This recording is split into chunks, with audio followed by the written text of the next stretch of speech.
Speak to any RPG fan and ask them to name the best RPGs that have released for the PC in the last 5 years, and Undertale is sure to be among them. Sitting nicely with a Metacritic score of 92, which equals games such as System Shock 2 and Team Fortress 2, and is even above games such as Dishonored and Overwatch.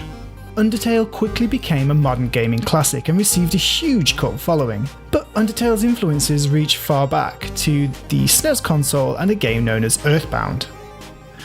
Earthbound featured the character from Super Smash Bros. That nobody knew where he came from, Ness. Earthbound has always had a cult following and has always received a certain amount of popularity, but if we're being honest, very few but the keen RPG collectors would have ever played this beforehand. Yet, Earthbound is still regarded as one of the greatest RPGs of all time. And that brings us nicely to today's gaming topic, Heartbound. Heartbound is a game that is trying to live up to those like it that came before. From a quick glance at its Kickstarter page, and even from the title, its influences are obvious: Earthbound and Undertale. Now, even if these aren't deliberate, this is the comparison that gamers will make when initially playing, and due to that, the standard that Heartbound needs to meet will be exceptionally high. However, just from playing the demo, this is something that developer Pirate Software are more than capable of. Here's a few reasons why Heartbound will be an exceptional gaming journey. Number 1. Baron. You start the game adventuring with a canine companion, Baron. Baron is a lovable talking dog with a penchant for all things Viking. From his constant references to the Vikings down to the fact that his dog food is even shaped like tiny axes, it's clear that Baron is a Viking through and through.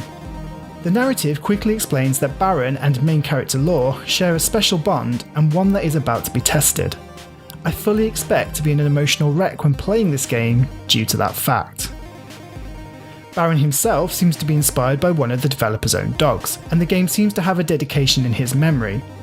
I'm sure real-world Baron definitely influenced how the game's character turned out, especially with his love of food. Just try not to break my heart too much, okay devs? Number 2. Humour. Undertale, or Pundertale as it came to be known, charmed many of its fans with its wonderful writing and cheesy, pun-laden jokes. Heartbound seems to have a similar sense of humour and its own incredible writing to boot. Expect the game to be filled with in-jokes, Easter eggs, and its own running gags. For example, one of the collectibles in the game appears to be a selection of socks. From stinky, crusty ones through to other random adjectives, the game seems to have a thing for socks. I'm sure this will be explained upon release, and whether the socks have any actual purpose remains to be seen. Well, whatever, it will all come out in the wash, so sock it to them, devs. Number 3. The art style and music. The art style of the game is a gorgeous 2D style, which harkens back to earlier titles of this nature. To go with this, the devs have added cute little 2D anime-style animations to complement the dialogue. These work especially well in showing character expression and adding the subtle hints towards humour. Hand in hand with this beautiful artwork is the fantastic soundtrack from composer Stijn van Wakkeren. One particular highlight was the boss battle music, Bitter Shadows, which has a certain Final Fantasy-esque quality to it. Just have a listen.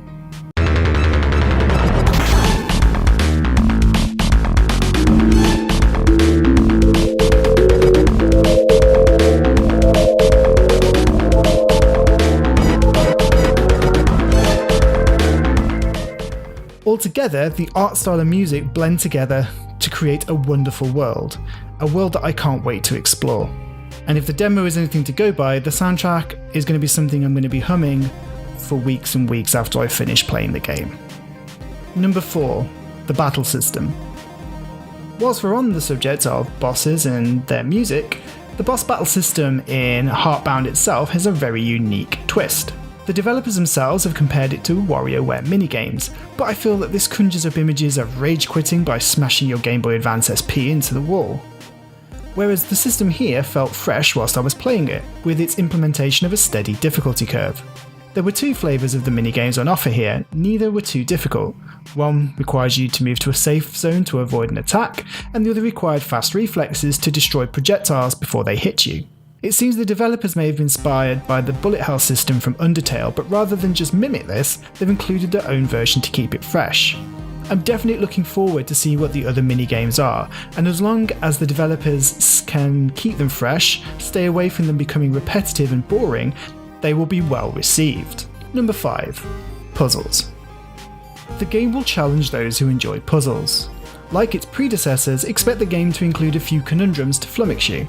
In the demo they were fairly straightforward, but I would expect them to increase in difficulty as the game progressed, without becoming another broken sword and the goat moment.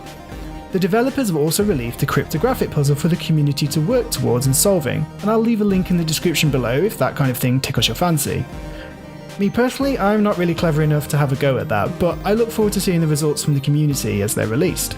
So those are my reasons why I think Heartbound is shaping up to be an incredible game, and one that I am very much looking forward to. So much so that I backed it on Kickstarter, and as of the time of this video going live, it still has over a week left for you to do the same. The game currently sits as being funded, so if you'd like to grab yourself a copy of the game and support the devs in the meantime, I'll leave a link in the description below. But hey, I understand not everyone can afford to back games on Kickstarter, but just liking the devs' pages, sharing their stuff and following them on Twitter, Reddit, Steam, whatever, also helps them. Just getting the word out there, finding other people that might want to be able to back the game helps immensely. Okay guys, well thank you for watching, I really do appreciate your support, and I look forward to seeing you guys in the next video. Bye bye.